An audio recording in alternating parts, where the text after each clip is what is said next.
What's your favorite scary movie? Be like, I'm dying.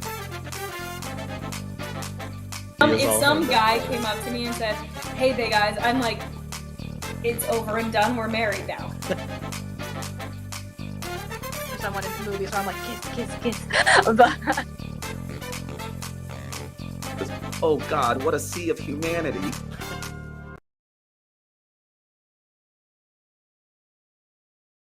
Hello. Can anybody hear me? Welcome in to 52/1994. We're doing a bonus episode today.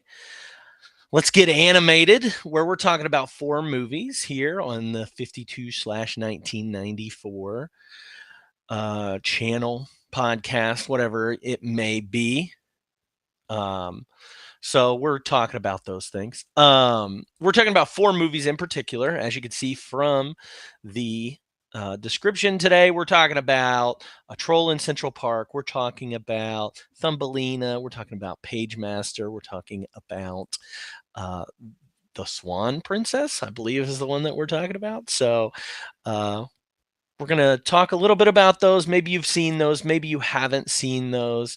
And if this is your first time joining us today, welcome in. And we're happy to have you here today. So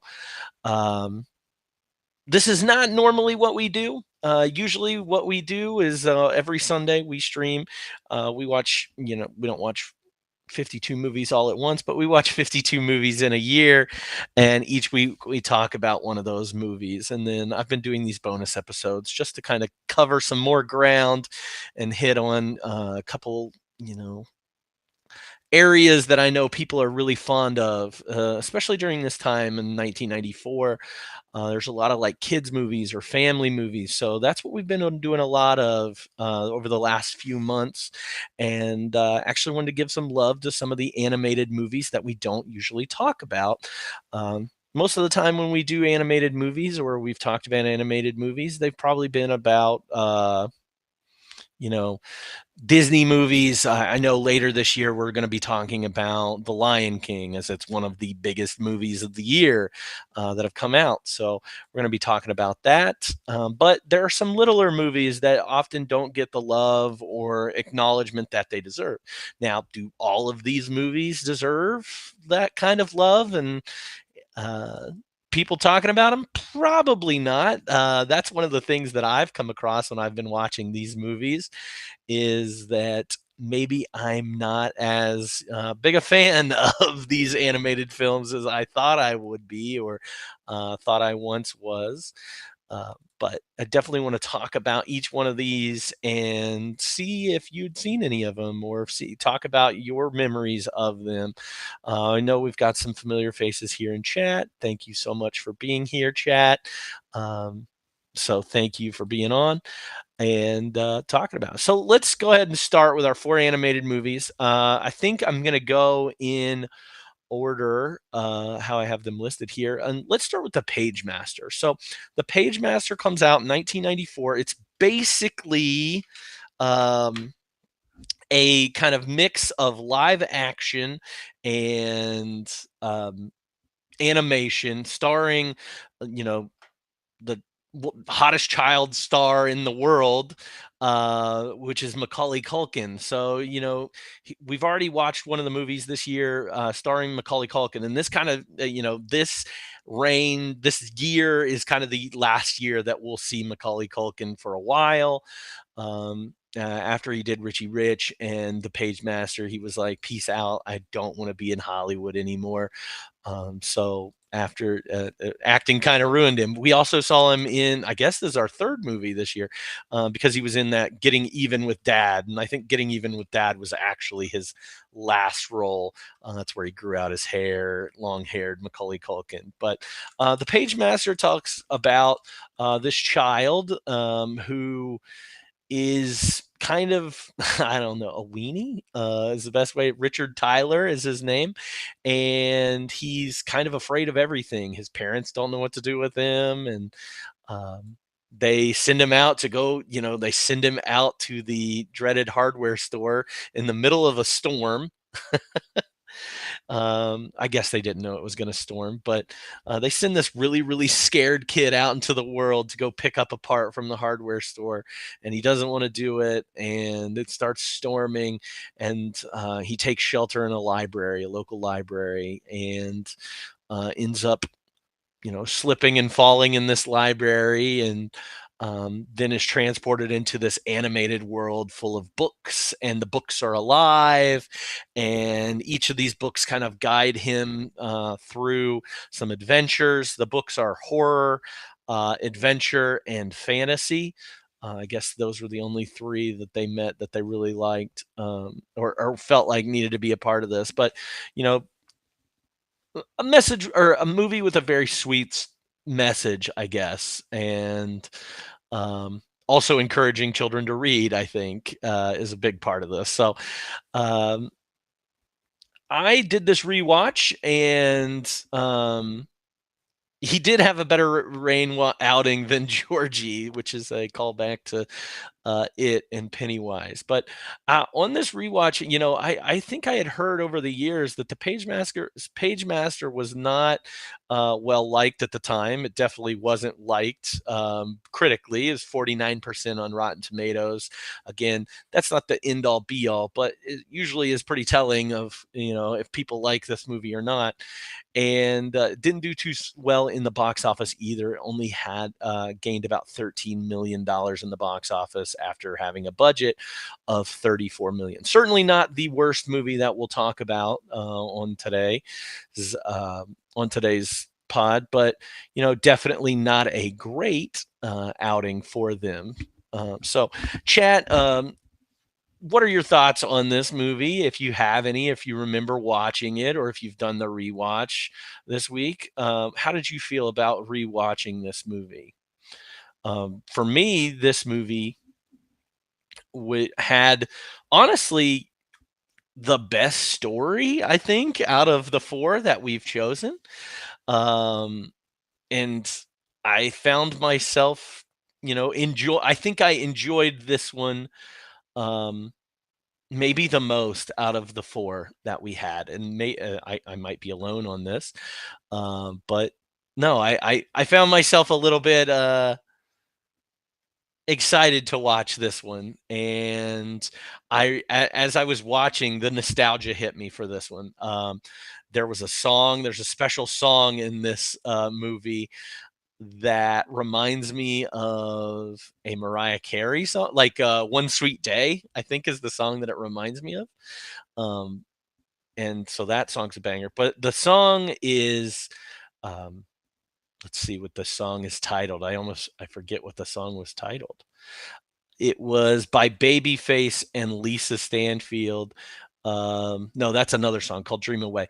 Whatever You Imagine is the song that plays during this entire movie and in a part of the score. And honestly, not too shabby. That music intermission though. Yeah, that's true. I don't know. I felt like I felt like a kid again. I remembered popping this movie in. I remember, being excited. I was a reader when I was a kid, and this definitely pumped me up and definitely got me excited about books like Treasure Island and some horror books that I didn't even know existed, like Frankenstein, or which is a little heavy for a kid, but Hound of Baskervilles, and some of the other books. I'm trying to think some of the fantasy books, dragons and knights and things like that. Definitely got me really excited, and definitely was. I don't know. I really enjoyed this movie. I don't know what else to say. The animation was okay. There are some really cool, vivid scenes of like, especially when he gets first transported into the animated world. There's like this paint dragon that he steps on in the library. I think it's a really cool sequence, especially for 1994. They should have turned it into a TV franchise like Wishbone. I think that would have been a great idea. I mean, Wishbone kind of already cornered the market on this, but and I loved Wishbone. They should bring back Wishbone. They should bring back a ton of PBS shows, if I'm being honest, because that was like it for me. I grew up as a child that was a PBS kid. I didn't have anything out. I didn't have cable or anything. So PBS was definitely where it was for me, whether it was Carmen Sandiego or Wishbone, Arthur, shows like that. So I was really into that. I was a super nerdy kid. Still a nerdy kid. So justice for Wishbone. I don't know if does Wishbone need some justice? Did he like kill somebody and we're like, nah, he's okay. No, I'm kidding. And I do apologize if I seem a little out of it today. I do apologize for that. No, but I honestly think that this one, if I had to, Wishbone's dead by now. Definitely, he is dead by now. Poor guy. That poor Jack Russell. The only Jack Russell Terrier that I was a big fan of. I had like I didn't really love Jack Russells at the time. Um, This is ridiculous.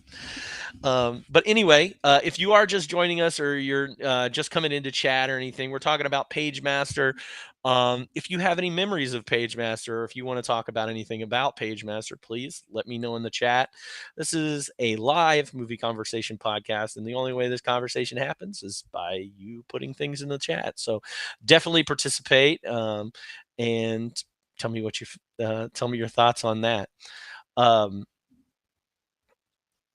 There are other movies, and I'm just kind of briefly talk about them at first.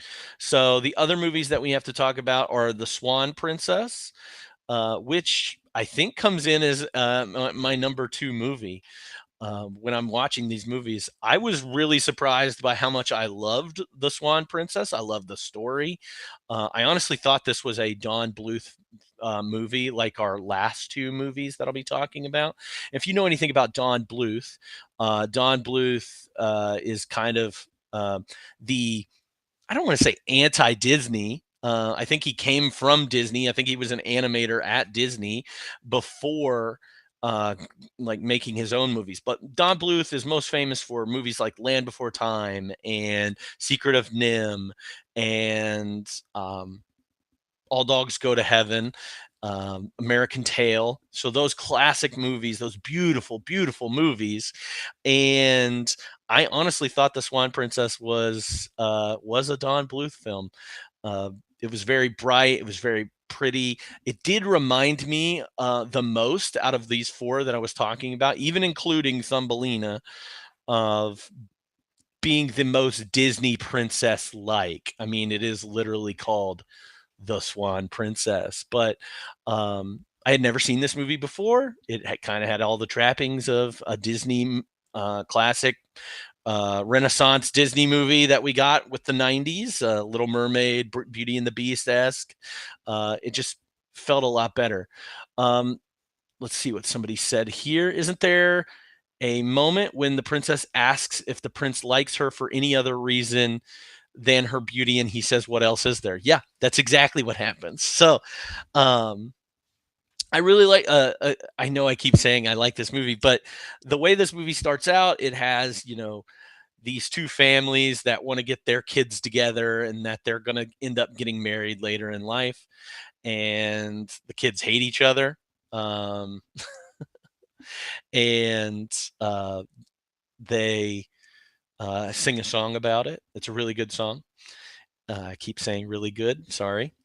And then they end up growing up and becoming better looking people, I guess. And they actually like hanging out with each other. And then the day comes whenever they see each other and finally like fall in love. And they're like, yes, this is it. Especially the prince. He's like, hell yeah, she's great looking now. And so I'm super into her. And then they end up dancing. They decide that they're going to get married. He's like, I love you. You're so beautiful. And then she's like, what else is there? Like, why else do you like me? He definitely says, what else is there? And this is the movie that you got mixed up with The Wild Swans, which I think I talked about earlier. It is. I've reviewed all these movies on my Letterboxd, so definitely check those out if you get a chance. My Letterboxd is I believe my letterbox is CD Waits, so check that out if you haven't already. If you don't have a letterbox account, it's a fun little app to get, fun little website where you can review movies and keep track of all the movies that you've watched. I don't feel like I talk about it enough like I used to last year, but watched The Wild Swans, and The Wild Swans is nothing like The Swan Princess, except for there is a girl that turns into a swan. That is the only common thing that this one has in it. The Swan Princess does star John Cleese, as somebody just said in there. He plays a French frog who is like begging for her to kiss her after she's gotten the spell cast on her.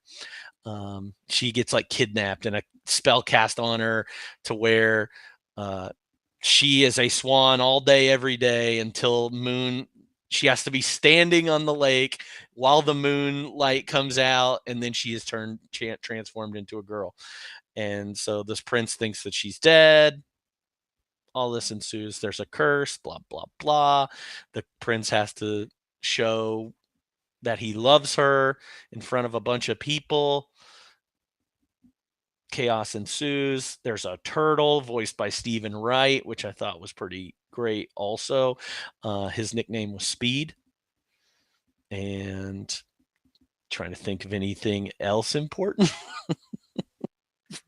from this one. Let's see here. We got Chumbawamba join. Chumbawamba Lena join. Bro, how much is Letterboxd paying you for these ads? These free ads? Nothing at all.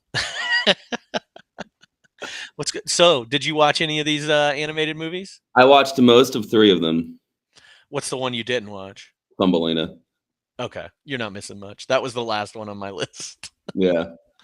So, Swan Princess was great. It was my favorite of the 3. I think it and Pagemaster were up there, and I think Pagemaster probably only because of nostalgia reasons. And I mean, it does a pretty basic job on trying to encourage children to read. LeVar Burton does a much better job. Yeah, nostalgia reasons, and I think the premise carries it a long way. Yeah, like, it's such a fun idea that even though it kind of beefs it, you're there for it. You just wanted more. You wanted them to start like tearing pages out like crazy and have all sorts of stuff like fly out. I wanted more books. I wanted them to like I feel like they covered adventure really, like probably the best. Well, horror, they got into like Dr. Jekyll, Mr. Hyde, but like fantasy, they didn't even name anything. I don't feel like the dragon. They were just like, here's a dragon and put on this suit of armor. Jack of the Beanstalk. I mean, so at the end, those are the 2 coolest parts where she pulls out the 1001 Arabian Nights page and has a magic carpet. Yeah, there's so much potential.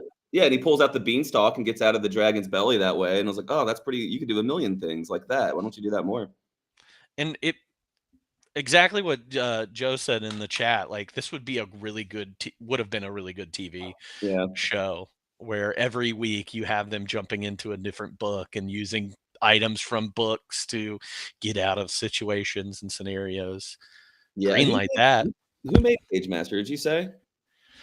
I did not say. I don't know. Maybe they had budget problems. I read that there's like a longer cut, but like I don't know what they had to cut out to bring it down to like 65 minutes or something. It says it was produced by Turner Pictures and Hanna-Barbera and was released by Fox. That's right. I looked that up. They released one other movie called Cats Don't Dance. Yes, Cats Don't Dance. And then Warner Brothers just like ate it up and like, kind of like swallowed it into their bigger animation thing. So clearly it was like a big swing for a new studio. It could have been better maybe if they had more money or faith in themselves. Did you ever see Cats Don't Dance? I've never seen Cats Don't Dance. No. It's got the voice talents of Scott Bakula. Oh, the back there. The Bakula. Bakula up. Pagemaster had the best voice. They had a cool cast. Whoopi Goldberg, Christopher Lloyd, Leonard Nimoy, Patrick Stewart. Yeah, who I kind of loved in that role as I had no idea it was Patrick Stewart. I've never heard him do that accent before, so made sense though. and then of course Macaulay Culkin, and I think his dad was his real life dad, or not his real life dad, but in the movie was what's that Begley guy? Jr. Yes, Ed Begley Jr. Yeah. Nice of him to show up.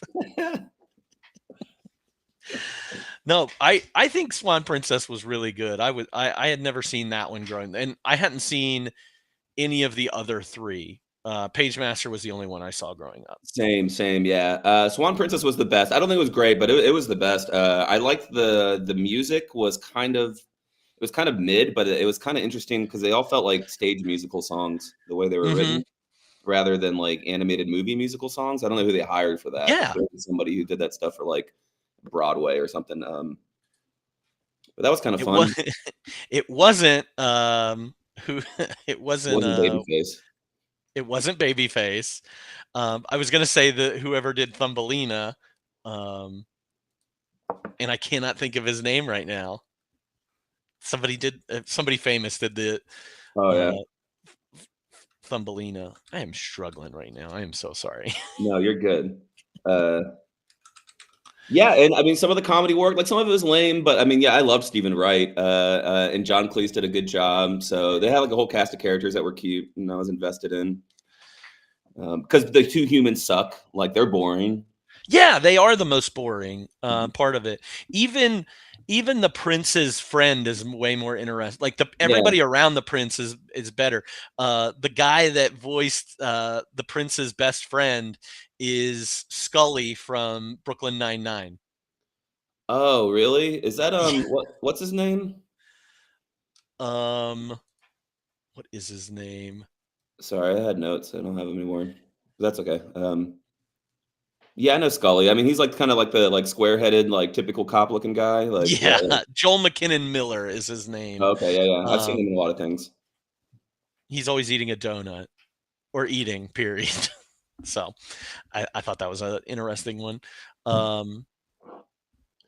Jack Palance voicing this. Famous Jack Palance is the villain in this. That's what I was thinking. Sometimes that villain really popped. Sometimes he was kind of lame or whatever, but there were times like, I don't know, he had a whole when the swan's trapped in that well, and he had like a whole like Silence of the Lambs conversation with her. He's like, I hate you, you dumb bitch. Oh, why do you hate me? Stop hating me. Whatever. I hate you. Bye. Like he's clearly schizophrenic and like trapping the swan down there. Yeah, it was a little muddy in some of the plot. Which one do you think had the best animation though? Man, like of the three I watched, the Swan Princess had the most consistent. I did read that they hand painted every cell, which is like the longest and most arduous way to do a movie, and it's one of the reasons it took them like 4 years to make that. So there's less of like the kind of still panels with animation over it, kind of things. And I think that did pop off sometimes in mild ways. Like they chose cool color palettes. There's a lot of pretty skies in the Swan Princess. And so, yeah, like none of them blew me away, honestly. Clearly, Page Master is trying to be the most interesting with its live action mix and then some early CGI stuff going on there. But probably Swan Princess, and then Troll in Central Park is like clearly a Don Bluth production, but an unfinished, unloved one, Yeah, I was kind of hurt by that one. Like, if that makes any kind of sense, because like I was looking forward to this really creative Don Bluth original, and it's like seeing your best friend after 10 years and you're like, ooh, man, you've yeah, been through it, huh? it was rough. And then they're like kind of the same person, but they're a little dead inside. They've made bad decisions. And then the same thing about Thumbelina. Thumbelina just felt like it came out 10 years before this. Yeah. And not from 1994. Well, and both of those feel less plot-wise ambitious as like Land Before Time and the rest, Secret of NIMH and American Tail. Like there's so many cool original ideas in those movies, whereas just doing Thumbelina or Troll in Central Park barely has a plot or a world that's built. He's barely in Central Park. He's barely a troll. He's barely a troll. Yeah, all the other trolls don't look anything like him. He didn't have any dank memes. He didn't have any hot takes. He didn't have a jewel in his belly. I was confused. Right. He didn't go on world tours. I don't know. So I felt more nostalgia in Troll a little bit than I did in Page Master, just because I I kind of subconsciously saw Don Bluth there, and I loved his movie so much. Do But you that think it's went away pretty quick when I got bored and those boring ass kids and the bratty little bitch kids. I think that's why I hated Troll in Central Park so much more is the kids were almost too young to be central characters. Like you have one that's practically like a baby, and we already saw how much I didn't like Baby Stay Out Yeah, because they just can't do anything. But these are animated. Just babies make are the kids dumb. older. They're not in movies. Do you think that this okay? So with Don Bluth, one of the things that I feel like is always a success, like what makes him successful, is kind of that he isn't pandering to like bright colors and Mhm. like pandering to children. He's telling very complicated stories. If you look Yeah, at darkness. I mean, yeah, yeah, A Secret of Nim is dark. Land Before Time gets dark.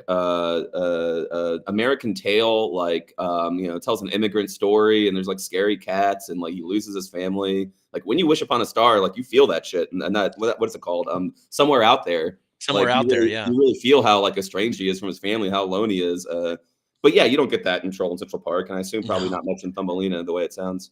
No, and Thumbelina just gets annoying after a while. I read Roger Ebert's review of Thumbelina, and he was kind of dead on exactly how I felt about Thumbelina, where I was like, who cares that this girl just wants to get married, and like she just keeps whining it. She's like, I got to get back to this guy. I got to get back to this guy. The whole time, the whole Okay, so I was movie going to is that. ask a miniature throwback to being on my porch many years ago, where I'd get really drunk and I'd ask you to explain movies I've never seen to me, and then grill you on them like it was your fault. That's what Thumbelina's about. Thumbelina's like a little person. Is Thumbelina Yeah, this big? Thumbelina is no bigger than her mom's thumb. Her mom's She thumb. Okay. she was grown out of a flower that her mom Oh, that's planted. sweet. Yeah, because her mom couldn't give birth to real children, so she had to Oh, get damn. a Well, that's yeah. dark. That's a little heavy. Yeah. But I don't think they tell you that. Like in the first Yeah. Oh, 5 yeah. minutes, she grows out of that, and she's like, "Nobody's small like me." Yeah, it sucks. And then her mom tells her a story about fairies. Uh-huh. And she's like, "Oh, fairies are small like me. I hope to meet one someday." And then the next Oh, day, the mom doesn't tell her that they're fake. yeah. Okay. And So then the she's next day, fairies come to visit her. okay. And she's like, "Oh," and there's this babe of a dude coming in, All right. and he's got wings, and she doesn't have wings, and she gets really into it. She's like, "Hey, let's do this thing. If you come back tomorrow, we're gonna get married." And he's like, "Yeah, hell yeah, Tomorrow? yeah, tomorrow." This all How happens old is very Thumbelina quickly. supposed to be in this movie? She comes out old, so Oh, it's true. Yeah, she's fully formed. Yeah. she's fully grown. She's a woman. Uh, Mhm. I choose to believe she's a woman. They don't really get into age or if she's like a teenager or Yeah, right. but anyway, he goes home, tells his mom and dad, "Hey, I met some girl without wings. I'm gonna marry her. I just got to go get her." And they're like, "Okay, but winter's about to start, and we got to kick this shit off because if we don't start winter, they're not gonna have it." Oh, wait, they're the ones who make winter start? Yeah, Oh, okay. Well, that's important. yeah. But like winter is happening. He just needs to like suddenly frost everything over. Like they're in control of it. Okay, So yeah. that was a little weird because they were like winter was happening around these people. But they weren't mad that she was like a little thumb girl with no wings. They just needed No. winter to start. They were just like, hey, get married in like 3 weeks when Yeah, it's kind of like it sucks that you just met this girl because we got to start this stuff. And he's Yeah. riding around on a bumblebee. That's part of it. Nice. And Really it's wintry. like the motorcycle of the fairy worlds because his mom is like super pissed that he's always going off on that wild Bumblebees are too crazy thing. dangerous. Get a safe beetle, like Yeah. a sensible bug to ride. And then during that time, these frogs, these toads hear Thumbelina singing about how happy because he takes her on like a magic carpet ride, a bumblebee ride. Oh, nice. And these toads hear her singing and they kind of kidnap her, but she's too dumb to realize that she's been kidnapped. They're like, "Oh, these people like me." So it's a little like Pinocchio. Oh yeah, They're like, these are uh, like bad toads. They're bad influences. yeah, but not really that bad. They're Hispanic I was about toads. to say That's how are part they? of I was it. about to ask how are they coded? Is it Cockney or like or black or They're yeah? Hispanic because Charo, I knew they had to be. I knew they had to be something. They couldn't just be toads. because Charo Oh, is I the did read voice that. of the mom toad, and she's got frog titties Nice. and a frog butt. Yeah. And at one point, she teaches Thumbelina how to shake everything, like Charo does. And this is the one I This didn't watch. is the one you didn't watch. Yeah. I'm also surprised how much I remember about this movie because I was on my phone the entire time. And Yeah. I mean, we're talking frog tit. Everybody look up Charo because you'll see what she looks. She was kind of I don't even know, a I Spanish remember Charo. actress. She was known for shaking her stuff. She was a singer, comedian. I think she was on the Love Boat. She was one of those. She was one of those like 70s, 80s, like these floating celebrities that showed up everywhere, but like had no home. Yes. Um, she was on. Let's see. I'm pretty sure she had like a long stint on the Love Boat. Yeah, 10 episodes. I'm seeing here. Yeah. Okay. Yeah, 70s, 80s. You're exactly right. But yeah, very round globe like frog titty. And then her son is like a lazy, like, woe is me, Yeah. Okay. bump on the log, Yeah. frog on a log, whatever you want to say. But he loves them. She's so beautiful, Oh, he's and he into her. wants to. Yeah, but then okay, they're like, "You're gonna marry me," and Thumbelina's like, "No, I'm gonna go with this fairy guy," Yeah. and they're like, I have "No, Chadwick Green's waiting on me. you're gonna marry my son," You live and in your so they mom's swamp. they leave her on a lily pad, and they're like, "We're gonna come back for you." Mhm. That's it. Like that. And that's not the whole movie, but they're kidnapping her, but they don't do a very good job of kidnapping her because they just leave her on a lily pad and like go, and they're going to come back for her. Just kind of like sit in your cell and think about what you said about not wanting to marry me, but it's not a very good sell. Yeah. So No walls. yeah, But is no that why they walls. kidnap her too? Is he's like, oh my god, I gotta have her, this thumb girl. She just had such a beautiful singing voice that's why he Oh, wanted to okay, marry yeah. her. And then there's this bird who's French who comes and tells her, "Hey, you're not supposed to be here. You're supposed to be marrying this prince guy. Let me help you." And he kind of half helps her. He takes her to a village of like munchkin beetles, and they're all like children, and they're like, "We'll help you, Thumbelina." But they're And bugs. then They're not little thumb people too. no, they're little bugs. Okay. They're yeah, little bugs. And then they run into a bigger beetle voiced by Gilbert Gottfried. This movie sounds awesome. And then the Gilbert Gottfried beetle is like, "Hey, you're beautiful. You're gonna sing in my show for all my friends." And she's like, "I'm gonna marry this prince. He's the one for me." And they're like, "Okay, where is he? Not here. You're coming with me." So he kidnaps her, puts her in his show. Everybody calls her ugly. Oh Like all no. of his friends and like people that she's performed are like, "Oh, get that ugly thing off the stage." That And ugly then thing. like Thumbelina gets sad. She gets Yeah. kicked out of this kidnapping situation because she's ugly and she's sad that she's been called ugly. Yeah. That's And crazy. They like Stockholmed in like Negder. Like, yeah. And then like the sun frog is like, "Hey, that's my girl. I'm gonna go get her." And then he meets up with the uh, Gilbert Gottfried beetle, and they start fighting at one point. He's like, "I don't have her. I let her go. She's ugly." And she's just like wandering around. She runs into her French bird again, and the French bird is like tired, I guess, because winter's coming and he shouldn't be flying around. And yeah, he you like put 'em away. passes out, and they're just hanging out together. Thumbelina's freezing on a branch. Man, Nobody's and this coming whole to time save her. does like the fairy boy like know she's gone and looking for her, or is he just like, oh yeah, Yeah. He's okay. trying to find her. He's just a step behind he's a step behind the frog guy. Yeah.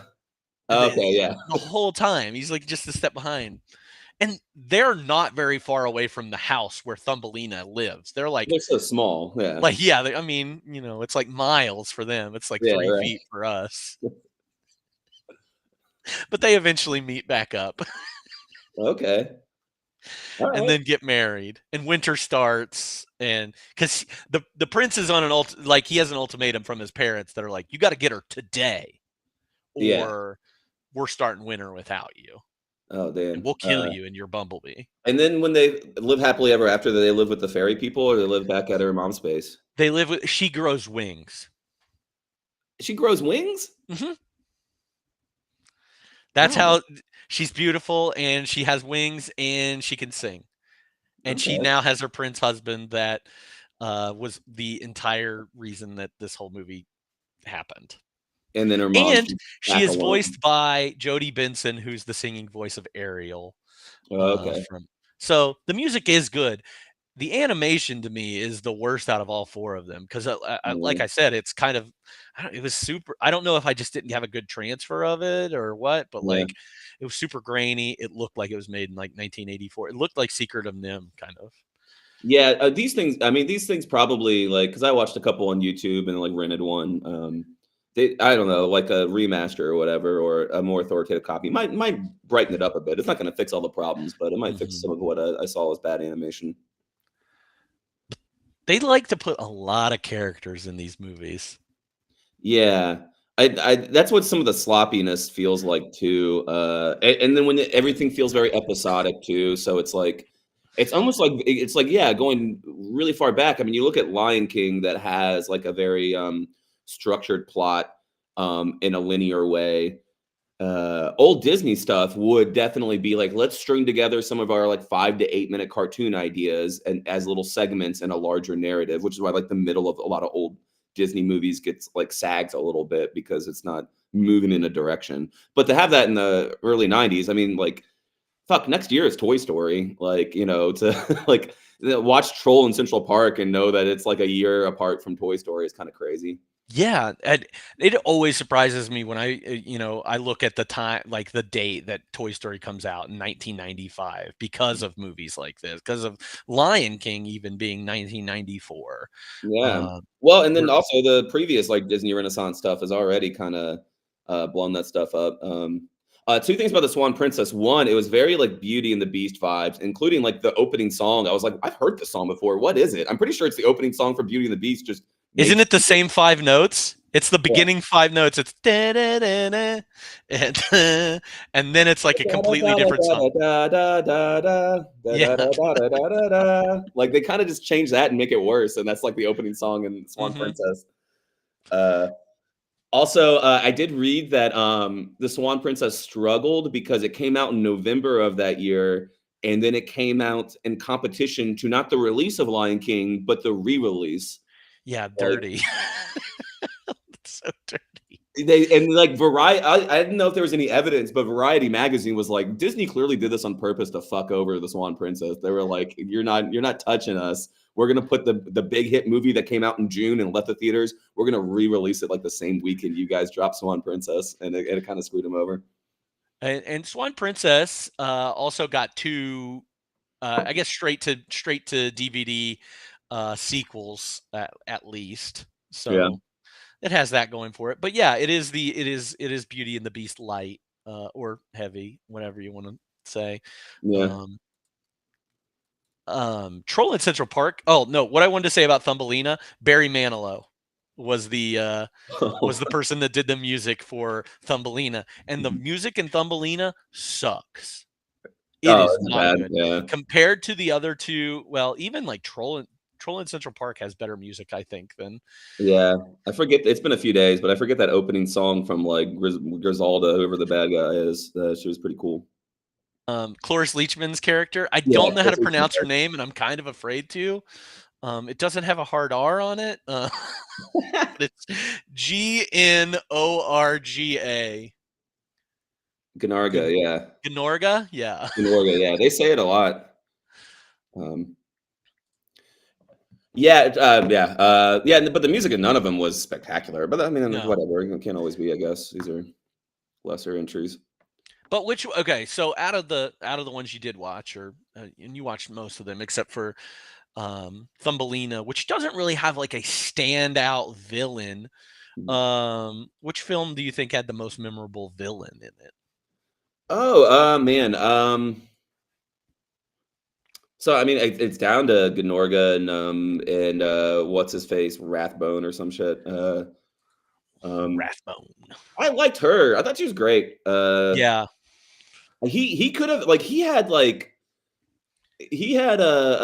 like kind of like what's his name, Frollo and the Hunchback of Notre Dame vibes. Like he could have been cooler. It's one of them is the same voice of Frollo. It might have been no, it Oh, wasn't interesting. Rathbone. Um, that might have been in Thumbelina. Okay. One of the voices. I think one of the voices of there is actually the voice of Frollo. So, um, which is interesting. But Yeah, um, so I mean, I don't know. Gnorga is probably cooler. She was kind of like an Ursula villain, like an evil witch frog lady. But and she I also mean, the movie was so messy. Like she's kind of came, I don't know, came in and out of the plot in weird ways. and we haven't talked about it as much, Troll in Central Park, but it does really have the lesser plot. Like, just not a lot happens, and I think it's the shortest out of the four too. I think it's only like an hour and 16 minutes. Yeah, So not a yeah. ton. Honestly, it reminded me of a worse version, and I don't think Rockadoodle is like as loved as other Don Bluth movies. But it did remind me a lot of Rockadoodle. In Yeah, Rockadoodle has its fans. It doesn't feel as big a failure as this because at least Rockadoodle's got like a vibe, right? Yeah, It's Elvis Chicken, like it's just kind of funny, like like it's got a vibe all to itself. Troll in Central Park just feels like like a pureed fantasy, or like baby food fantasy, I guess. But yeah, so the premise there is you don't really get a background for Stanley, our hero. He just like is a troll who because I feel like all the troll people they do the opposite thing, the evil thing, where it's like everything bad means good, everything good is bad. But he's like, no, I really like flowers and I can make them grow because he has a green thumb. Yeah. And so instead of getting executed for liking flowers, he gets banished to Central Park. And then he meets those kids. But like, I hated those kids to begin with. Like, she accidentally picks up Stanley thinking it's their doll and just like drags him along rocks and drowns him Mhm. and shit. And I'm like, oh, this is like sad. I like this guy, I guess. No, and Gnorga's power is that her thumb turns people to stone. So is Troll in Central Park like anti? I mean, is it environmental? Is it anti buildings? Well, yeah, like Central Park is like this big thing of green in the middle of a bunch of ugly gray stone. Yeah. Interesting. Maybe it's a metaphor for Manhattan. I also love it. A good Don Bluth movie has two things in common. It has Dom DeLuise somewhere in there, and it has Charles Nelson Riley as a character in there.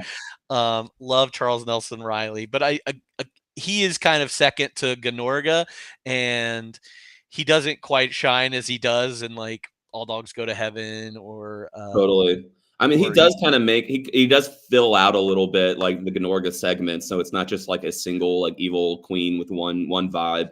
Him being there, like kind of like the queen, Red Heart's queen, and Alice in Wonderland has like a little simp husband. He's kind of like that. and that's kind of how it is in Thumbelina a little bit with the frogs, except she doesn't have a husband. She just has all these sons. Yeah. Uh, and that's just how I felt anyway. So, the villains were, and I guess Pagemaster, I guess, he's his own villain, I guess. Macaulay Culkin is his own villain. Yeah. Also, so the kids all suck in all these movies, or both those movies, and like, so like in Troll in Central Park, like the middle action sequence is like the boy can't stop crying, and then that's magically creating a flood that they're all drowning in. And so then he becomes a hero by shutting the fuck up. He's like, "What happened?" Stanley's like, "You stopped crying like a little bitch, and everything got better." But that's like his journey to like, and then he goes in a dreamboat, right? But Mhm. yeah, and so most of the Page Master too, like the kid doesn't do much. Like he doesn't really have much of a journey. He's kind of like scared of everything till the very end. I don't know. Yeah, his I think the first adventure, like there's that moment where Whoopi's like Fantasy's like, go help him. He's dying over there. And the kid's like, I can't do that. I'm scared. And she's like, fine, I guess I'll fix this problem. On to the next like trial. Yeah, I guess he finally decides that, okay, these books that I just met are finally my friends, and I will defend them. I will grab this and fight the dragon and do whatever. Okay, I'm jumping around, but the subplot in Page Master where like horror is just the most pathetic little lonely person, and adventure just hates his guts. Is just like, screw you, I don't want to be your friend. Like the one piece of animation, the only time in any of these movies that I felt something was like when they were like they lost their library card and they're going on the beach, and horror's like, I want to be a pirate like you, and he's like, screw you, you'll never be adventure, you'll never be anything. And then there's like this wide shot, and horror just like slumps away slowly across the beach, like with his heart broken. I was like, Jesus, you only have an hour and 15 minutes, but you're gonna fit all this in here. Oh, but I also like the kind of like side story of fantasy and adventure kind of having a thing, like being very flirty Yeah. too. I liked that as Well, then when it cuts to black at the very end, and adventure, and it cuts to black, and the movie's over, and adventure goes, I think I deserve a little kiss. I was like, what the fuck? And then horror kisses him, and he's like, I meant from her. And then they all laugh, and then the credits roll. Oh, you didn't stay for the after credits then, Oh where they're just no. totally banging. Yeah, where Nick Fury shows up. The Avengers of books.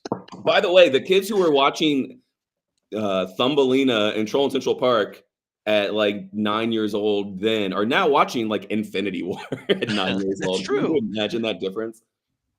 Yeah, there are. I had that conversation last night. Alyssa and I went to watch Challengers, which is like a $50 million drama movie. You know, Okay. those things don't mean. I was like, yeah, these movies don't get made a lot anymore. Like just a Mhm. strict drama.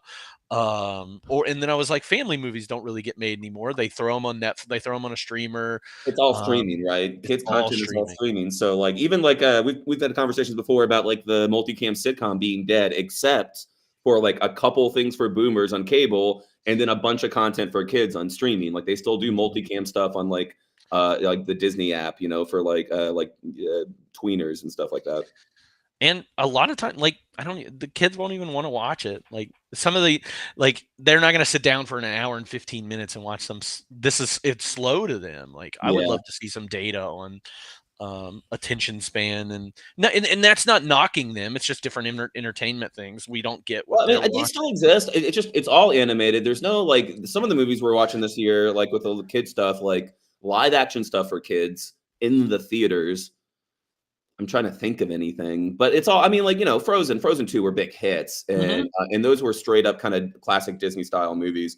But you have your Pixar stuff and Minions and all that. Like, there's still plenty of kids content in the theaters, but it's all like animated action. Nothing straight drama.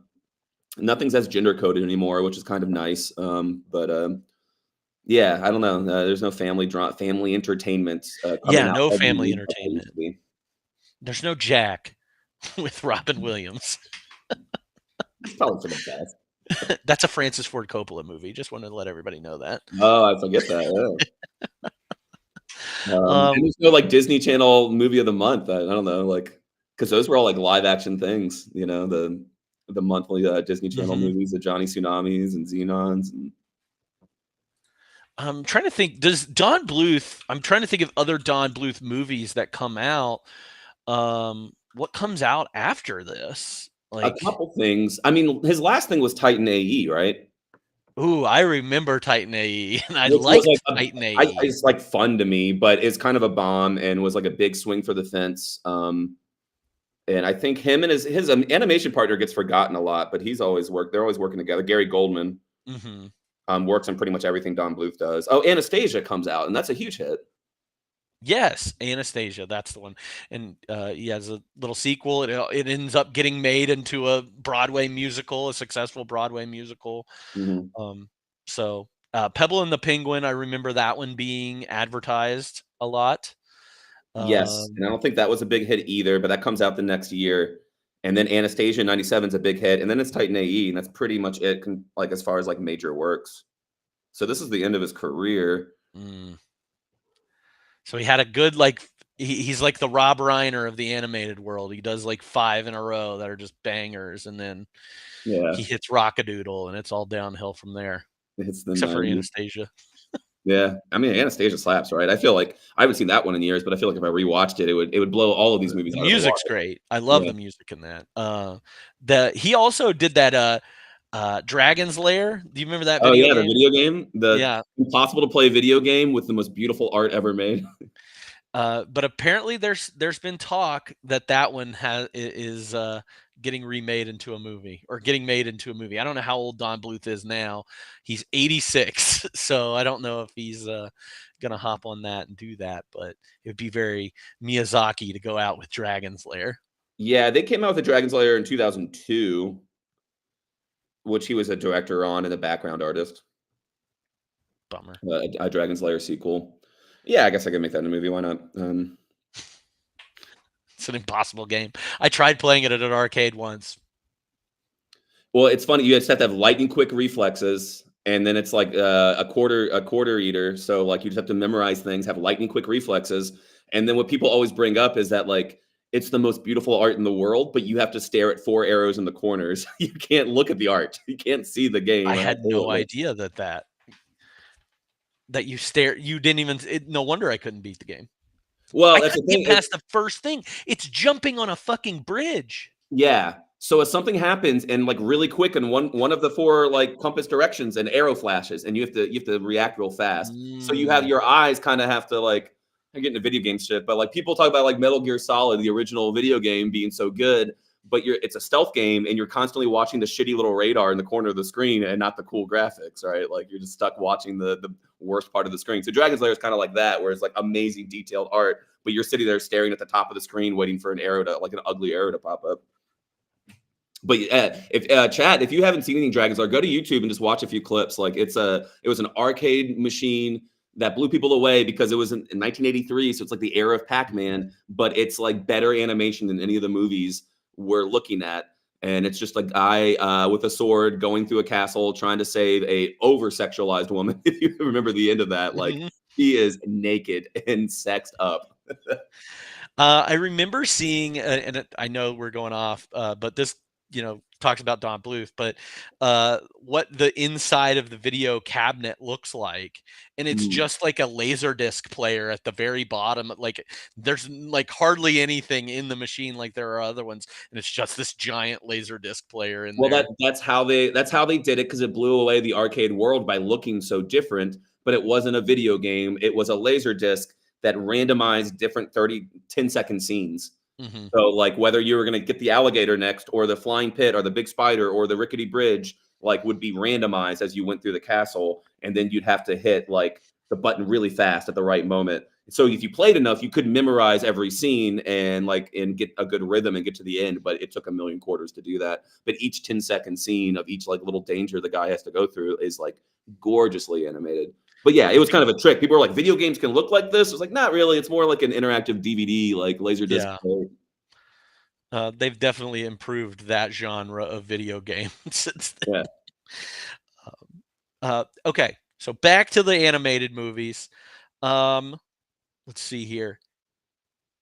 Which one do you think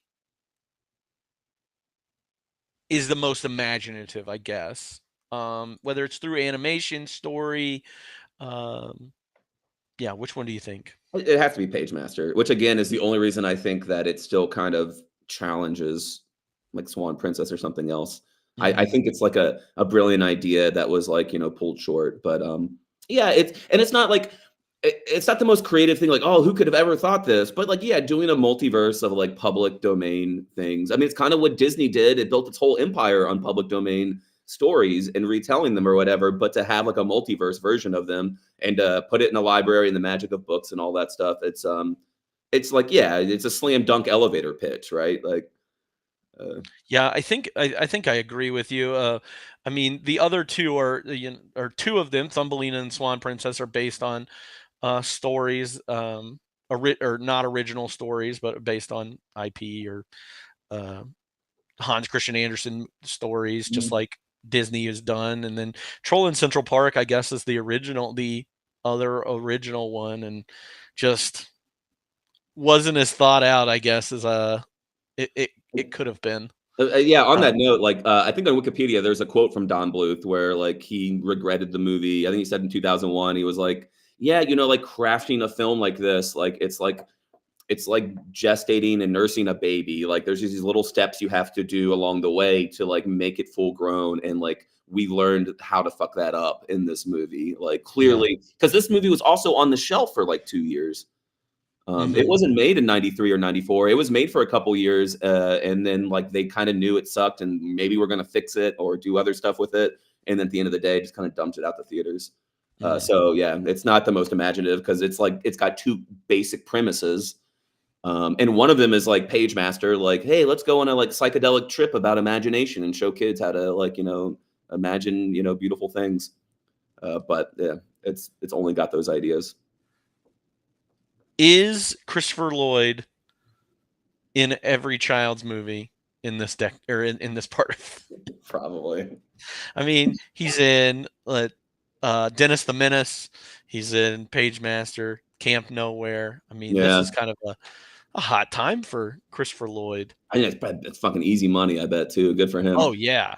I'll tell you my favorite moment of Page Master was and made me laugh out loud is when they get to the final exit sign. Like the whole audience was looking for the exit sign.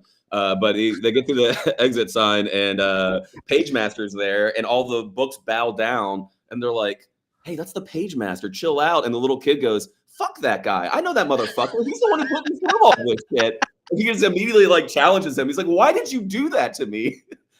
Yeah, and they're like, you can't talk to the Page Master that way. I was like, nah, I don't fuck with this dude. He threw me in the ocean. He threw me in the monsters. Like, yeah, you mean the guy that gave me a freaking library card? Now I have to read these damn books. Also, the books at the end. Are those just anthologies? I guess, yeah. And they're very prop departmented out. Like horror is like, it's all bent and gnarled and stuff, and like fantasy has frills. I want to know where those are at in the Dewey Decimal System. Oh yeah, I want to know where those props are. Yeah, those would be cool props to have. Not as cool as someone mentioned to me that they wanted to buy James Marsden's pants from from Westworld. Joseph was talking to me about buying those today. I think he should. I think he'd look great in them.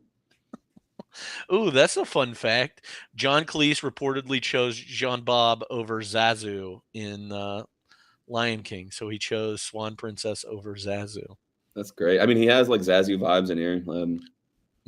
I could see him crushing that role. Obviously, Gilbert is the GOAT for that. But I don't know. All right, man. I gotta run. Yeah, absolutely. Thanks for hopping on here and giving me some conversation. I think we're coming up on an hour anyway, so thanks so much, man.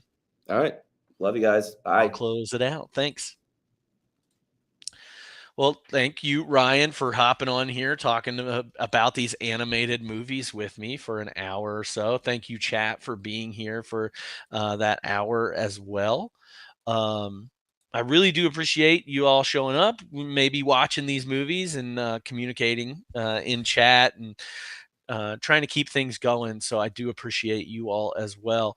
We're going to keep doing this. I'm still kind of trying to figure out what the vibe of these, and maybe I should just have, I do open it up to people. So if you ever want to join in on any of these bonus episodes, we've had 3-4 people on here at a time. You have to get in the Discord though to do so. So join us in that Discord. Links are in the bio, especially here on Twitch. You can go to my Discord. You can get in Letterboxd, all these things. So definitely check those out. And then maybe we'll have you on a future episode of this. I think next month, we're still in these children's movies, which I am, if I'm going to be completely honest with each one of you, this was a rough go around for me. I'm not going to lie. I've been struggling watching movies lately, and I have been struggling to watch these movies especially. So these are getting to me. But next month, we're going to be back in the live action world. We're staying in kind of a family children's movie. Again, there's a lot of them in these like 93, 94, 95 era. And we're going to be talking about Animal Control.